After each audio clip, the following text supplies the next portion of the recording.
Don't come back here because my girlfriend and I are going to live in this house." On the day my 3-year-old daughter was finally allowed to come home from the hospital after being there for a month, I returned to find my husband living with another woman.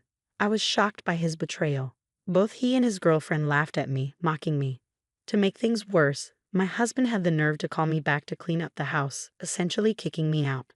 Furious, I talked to some people and made sure my husband and his girlfriend faced consequences for their actions. My name is Emily. I met my husband Michael through my sister's husband, and we lived together with our 3-year-old daughter. We built our house while I was pregnant. We chose everything together, keeping it white inside and out, which I really liked. However, white gets dirty easily, so it needs a lot of cleaning. My husband gets very upset if there is even a small stain. He gets angry when our daughter spills food or dirties the walls. But he never helps clean up. He just complains that the house is dirty. He always points out the tiniest details, and lately I've been getting really fed up with it. Initially, I quit my job and became a full-time housewife after we got married. But when our daughter started kindergarten, I decided to work part-time to save money for the future. Since I started working, I hoped my husband would help more with housework and childcare. However, he thinks that my part-time job is my own choice. So he continues to leave all the household and childcare duties to me, just like before. One day, after sending our daughter to kindergarten, my sister and her husband, who live nearby, were supposed to visit our house. I tried to tidy up as much as possible while helping my daughter get ready in the morning. My husband got annoyed that our daughter was touching things with her messy hands and called me before he left for work, complaining that I wasn't disciplining her properly. Even though he used to adore her when she was born, lately he looks at her as if she is something dirty. I try not to show my feelings in front of our daughter, but his attitude has been really upsetting me. Because my husband complained, I was running late to take my daughter to kindergarten and rushed to get back home to meet my sister and her husband. They had decided to visit just 2 days earlier when they called to see if I had time to meet. I thought they must have something important to talk about, but when I saw them at the front door, I realized it might not be good news. I invited my sister and her husband into the living room, and although they complimented our always clean house, their expressions remained serious. After I served them coffee, my sister's husband finally gathered the courage to speak. "Actually, I've heard some not-so-good rumors about Michael." What he said next was unbelievable. Apparently, my husband was having an affair with a coworker. My husband was originally introduced to me by my sister's husband, but they weren't directly acquainted. It was through a mutual friend of theirs, my husband's brother. In other words, my brother-in-law. My brother-in-law's friend works at the same company as my husband, and he had heard some bad rumors from a colleague. One of the colleagues said that a female coworker had been going around saying she has a boyfriend in the company, and it seemed like she was talking about my husband. Just as my brother-in-law's friend was trying to discreetly find out if the rumors were true, he accidentally stumbled upon my husband and the woman together. They weren't even trying to hide it, openly flirting at the company. His friend was shocked, took a photo of them, and reported it to my brother-in-law. Then my brother-in-law told my sister's husband and showed him the photo. Even though my sister's husband initially couldn't believe it, he had to accept the truth when he saw the photo evidence. He had the photos with him, but I chose not to look at them. My sister and her husband apologized, feeling sorry for introducing me to a man who would cheat. Finding out about my husband's affair left me unsure of what to do. I had never doubted him before my sister's husband shared his story. Most of all, I didn't want to take my daughter's father away from her. But I also couldn't bear the idea of being betrayed. Just as I was about to discuss next steps with my sister and her husband, my phone rang. It was the kindergarten, informing me that my daughter had a high fever and needed to be picked up. It looks like my daughter is sick with a fever, so I needed to go pick her up. When I mentioned this, my sister and her husband, who had come by car, offered to come with me to get my daughter. The 3 of us went together to pick her up from kindergarten. When we got to the kindergarten, my daughter looked exhausted, and it was clear her illness was more serious than a common cold. Her cheeks appeared swollen, and her teacher mentioned that a classmate had MPS, raising concerns that my daughter might have it too. We hurried to the hospital and informed the reception about our suspicions regarding MPS, given her symptoms. They decided she needed immediate tests because there was a risk of complications. While waiting for the test results, I became anxious and tried calling my husband, but he didn't answer and didn't call me back. Soon after, we learned from the test results that my daughter had MPS and had developed meningitis. She was admitted to the hospital immediately and settled into a room. After getting an explanation about her hospitalization and seeing that she was asleep, I decided to go home to prepare for her stay. My sister and her husband offered to stay with her, so I called a taxi and headed home. Late at night, my husband finally returned my call. He sounded annoyed that I had called him while he was at work and said sharply, "Don't call me during work." I explained our daughter's condition, her fever, hospitalization, and meningitis diagnosis, but he didn't seem to grasp how serious it was. He responded dismissively, "You're with her at the hospital, so don't bother me with every little thing. I'll stay there for a while to be with her." "All right, I'll leave it to you," he said, and then abruptly hung up without expressing any concern for our daughter. As a result, my daughter stayed in the hospital for over a month. During that time, my sister, her husband, my parents, and even my in-laws visited us frequently, worried about her. Surprisingly, my husband never visited once. When it was time for my daughter to be discharged, I asked my husband to pick us up, but he refused, claiming he was too busy with work. I shared this with my sister, and she and her husband offered to drive us home instead. On the day of my daughter's discharge, my sister's husband drove us home. It was a relief to see my daughter back to her normal self after such a long ordeal. However, when we arrived home, I noticed my husband's car in the parking lot, even though he was supposed to be at work. Through the window, I could see the silhouette of a woman inside. My sister and her husband also saw it and were furious, convinced it was his affair partner. I stopped them from barging in, left my sleeping daughter with them in the car, and went inside alone. When I entered the living room, I saw a woman standing close to my husband, just as I had seen from outside the window. When my husband noticed me, he quickly moved away from her. But it was already too late. I had seen everything. "Hey, I'm back. Who's this?" I asked him. Instead of answering, my husband stepped in front of the woman as if to shield her from me. Ignoring my question, he demanded, "Why are you here?" I couldn't believe it. He had forgotten the day our daughter was supposed to come home from the hospital. "I told you today was the day she's getting out of the hospital," I insisted. "No way. You said it was tomorrow. You tricked me into coming back today." My husband's response made it clear he had been so focused on bringing his mistress home that he forgot about our daughter. The woman peeked around my husband, looked at me, and smirked. Then she remarked to him, "Is this your wife?" What a chubby old lady. Hearing that, my husband's attitude hardened as he declared, "Yeah, I've got a young and cute girlfriend now. We decided to live here together, so don't come back." He put his arm around his mistress, as if to emphasize their relationship. I recalled the moment my sister's husband had revealed the affair to me. Despite my initial hesitation about divorce, witnessing my husband's behavior during our daughter's hospitalization shattered any remaining love I have for him. He hadn't visited our daughter even once in the hospital, leaving me to handle everything alone while he took advantage of my absence to spend time with his mistress in our home. I had taken time off from my part-time job and was exhausted from running between the hospital and home. Instead of supporting me during this difficult time, he was flaunting his new relationship and demanding I stay away from our own house. I was forced to clean up after my husband and his mistress, who had the audacity to tell me not to come back home. Exhausted and unable to argue any longer, I quickly packed my things and returned to the car where my sister and her husband were waiting. As I left, my husband and his mistress laughed at me. In the car, I shared what had happened with my sister and her husband. They were ready to confront my husband, but I stopped them. I didn't want my daughter to witness a scene like that, so I asked them to take us to my parents' house instead.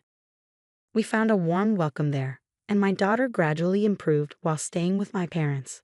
From the time our daughter started crawling, my husband seemed only concerned about cleanliness and rarely interacted with her. His affection for her was fleeting, and she likely doesn't have many memories of him being loving or attentive. She never expressed a desire to see her father or mentioned feeling lonely. I didn't have the energy to confront my husband when I left our house, but I couldn't let things continue like this. Now that my daughter was recovering and could possibly return to kindergarten, I started to consider what to do about my husband. One day, I got a call from him. Curious about what he wanted to say, I answered. He bluntly told me, "The house is dirty. Come back and clean it." Even though he should have been living there with his affair partner, It seemed like neither of them did any housework. My sister had mentioned she was young and likely hadn't lived on her own before, leaving household chores to her family. It was absurd for my husband, who had told me not to return, to now demand that I come back just to clean. His request struck me as incredibly selfish. I declined his request in disbelief. "You should clean your own house, or maybe that girl you're having an affair with can do it," I retorted, hanging up the phone. Despite my husband's persistent calls afterward, I ignored them all. I could only imagine his frustration on the other end, unsure of what would happen next. Later that night, after putting my daughter to bed with the help of my parents, I was folding laundry in the living room when I heard a commotion at the front door. Curious, I went to investigate. As I opened the door, I was shocked to see my husband and his affair partner standing there, completely soaked in red. Behind them, my sister and her husband, along with my in-laws, stood with stern expressions, ensuring they couldn't escape. My husband and his affair partner apologized, saying, "We are truly sorry." However, my sister, her husband, and my in-laws didn't accept their apology. What covered them from head to toe was not blood but tomato juice. After my husband had called me to clean the house, I immediately informed my sister, her husband, and my in-laws about it. My sister and her husband visited my husband first, while my in-laws, who lived nearby, drove over to his place. My sister and her husband tricked my husband into going to the garden, pretending they needed some gardening tools I owned. When he turned his back, they pelted him with tomatoes. Startled, he turned around, only to have more tomatoes thrown at his face. These tomatoes were overripe and very soft, sourced as waste from a farm owned by a relative of my sister's husband. They wouldn't have caused much physical pain upon impact, but their squishy insides splattered easily, which clearly affected my husband, who prized cleanliness. My sister and her husband didn't give him a chance to react and continued throwing tomatoes. The tomatoes not only hit my husband but also splattered against the pristine white walls of the house, causing chaos. As this unfolded, my in-laws arrived on the scene. My husband was now being bombarded with tomatoes by my sister, her husband, and my in-laws. Amidst his panic screams and flailing, his affair partner, curious about the commotion, appeared in the garden. Without hesitation, she too became a target for the tomatoes. Attempting to flee back inside, she was forcefully pulled back out by my sister and ended up running alongside my husband in the garden. I overheard everything while on the phone from the moment my sister and her husband showed up at my husband's place. Every time the walls outside got dirty, my husband would scream sadly, and his affair partner would join in crying and panicking. Eventually, my sister, her husband, and my in-laws threw all the tomatoes they had brought. By then, the two of them had calmed down completely. They were then walked to my parents' house nearby. Even though I can never forgive what my husband and his lover did, hearing my husband's pitiful voice and the lover's cries made me feel a bit better. It was almost funny to see them both so desperate, apologizing to me. My sister's husband came up with this plan. After my daughter left the hospital, I began to doubt my husband's behavior during her stay. I decided to set up the baby monitor we used when she was little in our bedroom. I suspected that if my sister's husband was right, my husband might have been bringing his lover to our house while our daughter and I were away. I was anxious that the hidden baby monitor, concealed near a houseplant, would be discovered at any moment. Fortunately, neither my husband nor his lover found it, and it captured everything they did. Since the day my daughter was in the hospital, it seemed like my husband was living with his lover at our house part-time. Each time I returned home, I saved the recorded footage as proof. After my daughter left the hospital and I confirmed my husband's affair, I confided in my sister and her husband about the video evidence and sought their advice on what to do next. They suggested involving my in-laws first. My in-laws live about a 30-minute drive away and are usually calm people, unlike my husband who often gets angry. So with my sister and her husband, I took the evidence to my in-laws' house. At first, they found it hard to believe that their son could cheat. However, when we showed them the footage, they saw undeniable proof of my husband being intimate with his lover. They had no choice but to believe me. What's worse, my husband was heard saying hurtful things about our daughter, like how she just makes a mess and isn't cute at all, and that he wanted to throw both her and me out. This revelation made my in-laws furious. They wanted to confront my husband immediately. but my sister, her husband, and I convinced them to hold off for the moment. When my husband found out I knew about the affair, he became defiant. We didn't want to give in to his wishes for a quick divorce, so we discussed with my in-laws how to come up with a fitting punishment. Seeing the evidence on the video, my in-laws were also deeply hurt and immediately agreed to our plan. After brainstorming together, we decided on a unique punishment: throwing tomatoes at him.